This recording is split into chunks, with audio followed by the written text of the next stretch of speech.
ಪ್ರಿಯ ನಿರೀಕ್ಷಕರ ನಮಸ್ಕಾರ. ಬೀರ್ಬಲ್ನ ವಿಶೇಷ ಕಾರ್ಯಕ್ರಮಕ್ಕೆ ಆತ್ಮೀಯವಾದ ಸ್ವಾಗತ. ವೀಕ್ಷಕರ, ಎಲ್ಲದಕ್ಕೂ ಒಂದು ಲಿಮಿಟ್ ಅನ್ನೋದಿರುತ್ತೆ. ಕೆಲವರೇನೋ ಅದನ್ನ ಸಹಿಸ್ಕೊಳ್ಬಹುದು, ಆದರೆ ಆ ಲಿಮಿಟ್ ಕ್ರಾಸ್ ಮಾಡಿದಾಗ ಎಲ್ಲರೂ ಕೂಡ ಸಹಿಸ್ಕೊಳ್ಳೋರಾಗಿರೋದಿಲ್ಲ. ಒಂದು ಸಲ ಅಸ್ಸಾಂ CM ಹಿಮಂತ್ ಬಿಶ್ವ ಶರ್ಮಾ ಅವರನ್ನ ಕೆಣಕಿದ್ದಕ್ಕೆ ರಾಹುಲ್ ಗಾಂಧಿ ಅವರು ಇಡೀ ಅಸ್ಸಾಂ ರಾಜ್ಯವನ್ನ ಕಳೆದುಕೊಳ್ಬೇಕಾಯ್ತು. ಮರ್ಯಾದೆ ಬೀದಿ ಪಾಲಾಗ್ಬಿಟ್ಟಿತ್ತು. ಈಗ ಮತ್ತೆ ಅವರ ಹೆಂಡತಿ ವಿಷಯಕ್ಕೆ ಹೋಗಿದ್ದಕ್ಕೆ ಎದ್ನೋ ಬಿದ್ನೋ ಅಂತ ಓಡ್ ಹೋಗಿ ಅಡಗಿಕೊಂಡು ಕೂರುವಂತಹ ಪರಿಸ್ಥಿತಿ ಎದುರಾಗಿದೆ ನೋಡಿ. ಪೊಲೀಸರೀಗ ರಾಹುಲ್ ಗಾಂಧಿ ಅವರ ಮನೆವರೆಗೂ ಕೂಡ ಬರ್ತಾರಾ?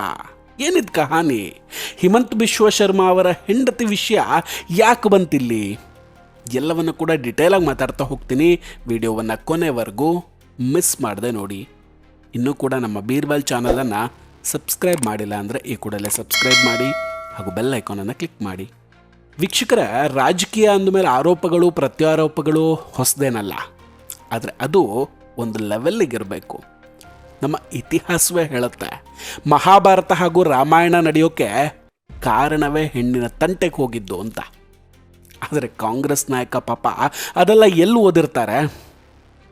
ಸುಮ್ಮನೆ ಅಸ್ಸಾಂ CM ಪತ್ನಿಯ ವಿಷಯಕ್ಕೆ ಹೋಗಿ ತಗಲಾಕೊಂಡಿದ್ದಾರೆ ನೋಡಿ. ಕಾಂಗ್ರೆಸ್ ವಕ್ತಾರ ಪವನ್ ಖೇರಾ ಅವರು ಒಂದು ಗಂಭೀರವಾದ ಆರೋಪವನ್ನು ಮಾಡ್ತಾರೆ ಇತ್ತೀಚೆಗೆ. ಆ ಆರೋಪ ಅಸ್ಸಾಂನಿಂದ ಹಿಡಿದು ದೆಹಲಿಯವರೆಗೆ ಕೂಡ ದೊಡ್ಡ ಸಂಚಲನವನ್ನು ಸೃಷ್ಟಿ ಮಾಡುತ್ತೆ. ಪವನ್ ಖೇರಾ ಅವರು ಏಪ್ರಿಲ್ 5ನೇ ತಾರೀಕು ನವದೆಹಲಿಯ ಕಾಂಗ್ರೆಸ್ ಪ್ರಧಾನ ಕಚೇರಿಯಲ್ಲಿ ಒಂದು ಪತ್ರಿಕಾಗೋಷ್ಠಿಯನ್ನು ನಡೆಸ್ತಾರೆ. हम ये जानना चाहते हैं कि जिस मुख्यमंत्री की पूरी राजनीति मुसलमानों के खिलाफ नफरत पर आधारित हो, उसकी अपनी पत्नी 2 मुस्लिम देशों के पासपोर्ट रखती हो और एक एंटीगुआ का पासपोर्ट रखती हो, नंबर 1. नंबर 2, हम ये जानना चाहते हैं क्योंकि भारत के कानून के हिसाब से आप ड्यूअल सिटीजनशिप यानी कि दोहरी नागरिकता नहीं रख सकते. हम ये जानना चाहते हैं कि क्या रिनिकी भूया शर्मा भारत का पासपोर्ट भी रखती हैं? Is she a citizen of India also? Because we have shown you 3 passports. One is the Golden Pass of UAE, Abu Dhabi, issued in Abu Dhabi. It is a living document, not an expired document. Number 2, Egypt, living document, living passport, not an expired passport. Number 3, Antigua Barbuda, living passport, not dead, not expired. How can an Indian national have 3 passports of 3 different countries? दूसरों को तो नसीहत और खुद मियां फजीहत. दूसरों के लिए कहते हैं ये वहां का, ये पाकिस्तान, ये बांग्लादेश, और खुद अपने घर में 3 पासपोर्ट आपकी धर्मपत्नी के हैं. ये सामने है. क्या ये पासपोर्ट सही हैं?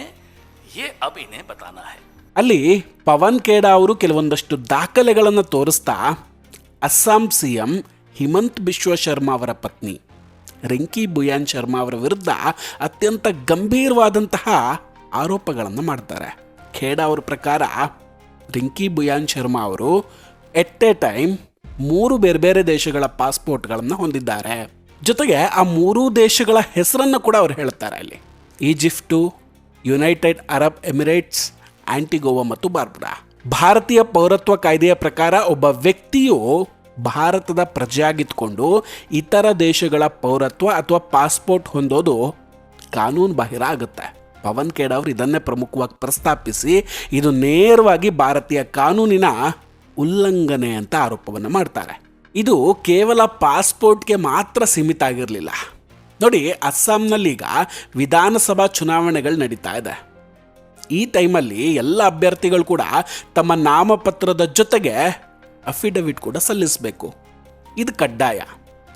ಈ ಅಫಿಡವಿಟ್ನಲ್ಲಿ ಅಭ್ಯರ್ಥಿಯು ತನ್ನ ಆಸ್ತಿ, ಜಾತಿ, ಕುಟುಂಬದ ವಿವರಗಳು ಮತ್ತು ಶಿಕ್ಷಣದ ಬಗ್ಗೆ ಸಂಪೂರ್ಣ ಮಾಹಿತಿಯನ್ನು ನೀಡಬೇಕಾಗತ್ತೆ.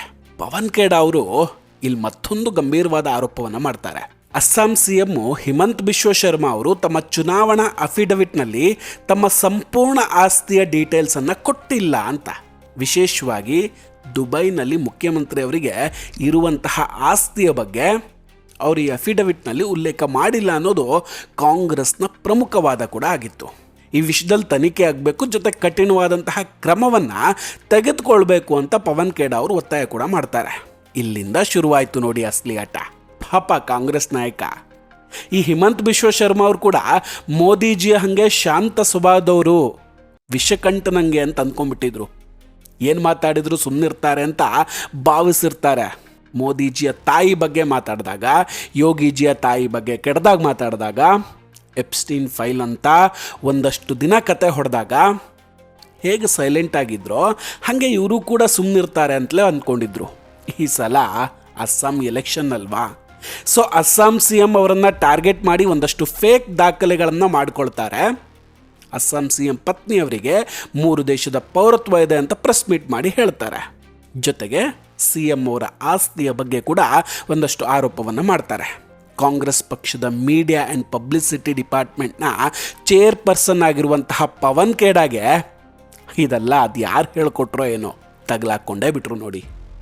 ಪವನ್ ಖೇಡಾ ಅವರ ಈ ಆರೋಪಗಳು ಹೊರಗೆ ಬಂದ ಬೆನ್ನಲ್ಲೇ ರಿಂಕಿ ಬುಯಾನ್ ಶರ್ಮಾ ಅವರು ಸುಮ್ಮನೆ ಕೂತ್ಕೊಳ್ಳಿಲ್ಲ. ಸೋಷಿಯಲ್ ಮೀಡಿಯಾದಲ್ಲಿ ರಿಯಾಕ್ಟ್ ಮಾಡ್ತಾರೆ ಕೂಡಲೇ.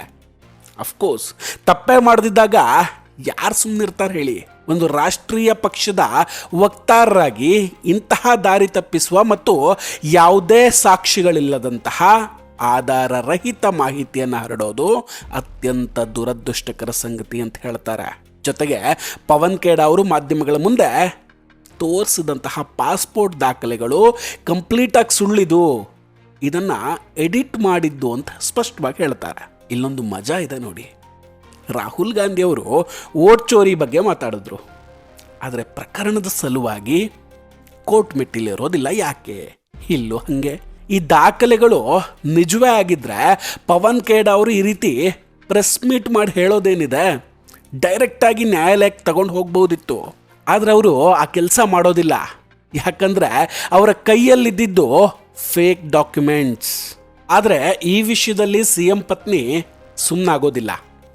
ರಿಂಕಿ ಬುಯಾನ್ ಶರ್ಮಾ ಅವರು ನೇರವಾಗಿ ಪವನ್ ಖೇಡಾ ಅವ್ರ ವಿರುದ್ಧ ಕ್ರಿಮಿನಲ್ ಮೊಕದ್ದಮೆಯನ್ನು ದಾಖಲಿಸ್ತಾರೆ. ತಪ್ಪು ಮಾಹಿತಿ ನೀಡಿ ತಮ್ಮ ಗೌರವಕ್ಕೆ ಧಕ್ಕೆ ತಂದಿದ್ದಕ್ಕಾಗಿ ಅವರ ವಿರುದ್ಧ ಕಾನೂನು ಕ್ರಮಕ್ಕೆ ಮುಂದಾಗ್ತಾರೆ. ಇತ್ತ ಅಸ್ಸಾಂ ಸಿ ಎಂ ಹಿಮಂತ್ ಬಿಶ್ವ ಶರ್ಮಾ ಅವರು ಕೂಡ ಪವನ್ ಖೇಡಾ ಅವರಿಗೆ 48 ಗಂಟೆಗಳ ಕಾಲ ಗಡುವನ್ನು ಕೊಡ್ತಾರೆ, ಬಂದು ವಿಚಾರಣೆಗೆ ಹಾಜರಾಗಿ ಅಂತ. ಈಗ ಆ ಗಡುವು ಮುಗ್ದಿದೆ ನೋಡಿ. ಸೊ ಅಸ್ಸಾಂ ಪೊಲೀಸರು ಪವನ್ ಖೇಡಾ ಅವರನ್ನು ಹುಡುಕೋದಕ್ಕೆ ಶುರು ಮಾಡಿಕೊಂಡು ಬಿಟ್ಟಿದ್ದಾರೆ. ದೆಹಲಿ ಪೊಲೀಸರ ಸಹಾಯದಿಂದ ಪವನ್ ಖೇಡಾ ಅವರ ಮನೆಗೂ ಹೋಗಿದ್ರಂತೆ. ಆದರೆ ಪವನ್ ಖೇಡಾ ಅವರು ಅಬ್ಸ್ಕ್ಯಾಂಡ್ ಆಗಿಬಿಟ್ಟಿದ್ದಾರೆ. ಪವನ್ ಖೇಡಾ ಹಿಮಂತ್ ಬಿಶ್ವ শর্মা ಅವರ ಪೊಲೀಸರಿಗೆ ಹೆದರ್ಕೊಂಡು ಹೈದರಾಬಾದ್ನಲ್ಲಿ ತಲೆ ಮರೆಸ್ಕೊಂಡು ಕೂತಿದಾರಂತೆ. ই পলাই গ'ল এতিয়া। পৱন খেৰা ৰাতিপুৱা যোৱাকালি 6টা বজাৰ ফ্লাইটতে পলাই গ'ল। এতিয়া দিল্লীতো নাই, গৈ হায়দৰাবাদ পালেগৈ। মই নিউজ পেপাৰৰ পৰা পাইছোঁ যে অসম পুলিচে তেওঁক দিল্লীত বিচাৰি আছে। ಬೇಕಿತ್ತ ಇದೆಲ್ಲ? ಎಲೆಕ್ಷನ್ ಗಲಾಟೆಯಲ್ಲಿ ಹಾಗೆ ಒಂದು ಸುಳ್ಳನ್ನು ಹಬ್ಬಿಸ್ಬಿಡೋಣ ಅಂತ ಹೋಗಿ ಸರಿಯಾಗಿನೇ ತಗಲಾಕೊಂಡ್ಬಿಟ್ಟಿದ್ದಾರೆ. ಒಟ್ಟಿನಲ್ಲಿ ಅಸ್ಸಾಂನ ಈ ರಾಜಕೀಯ ಹಗ್ಗಜಗ್ಗಾಟ ಈಗ ಅತ್ಯಂತ ಕುತೂಹಲಕಾರಿ ಘಟ್ಟಕ್ಕೆ ಬಂದು ನಿಂತಿದೆ. ಏಪ್ರಿಲ್ 9ರ ಮತದಾನದ ಮೊದಲು ಹೊರಬರ್ತಿರುವಂತಹ ಈ ಸ್ಫೋಟಕ ಮಾಹಿತಿ ಮತ್ತು ಅದಕ್ಕೆ ಎದುರಾಗ್ತಿರುವಂತಹ ಕಾನೂನು ಕ್ರಮಗಳು ಚುನಾವಣಾ ಫಲಿತಾಂಶವನ್ನು ಹೇಗೆ ಬದಲಿಸಬಹುದು ಎಲ್ಲವನ್ನ ಕೂಡ ಕಾದು ನೋಡಬೇಕಾಗಿದೆ. ಹಾಗೆ ವೀಕ್ಷಕರ, ರಾಜಕೀಯದಲ್ಲಿ ಯಾವುದೇ ಆರೋಪ ಮಾಡೋ ಮೊದಲು ಸೂಕ್ತ ದಾಖಲೆಗಳು ಮುಖ್ಯ ಆಗಿರುತ್ತೆ. ಇಲ್ಲದೇ ಇದ್ದರೆ ಅಂತಹ ಆರೋಪಗಳೇ ಆ ವ್ಯಕ್ತಿಯ ಬುಡಕ್ಕೆ ಬರುತ್ತೆ ಅನ್ನೋದಕ್ಕೆ ಇದೊಂದು ಬೆಸ್ಟ್ ಎಕ್ಸಾಂಪಲ್ ಅಂತ ಹೇಳ್ಬೋದು. ನೋಡೋಣ ಎಲ್ಲಿದ್ದಾರೆ ಪವನ್ ಖೇಡಾ, ಪೊಲೀಸರ ಕೈಗೆ ಸಿಗ್ತಾರಾ?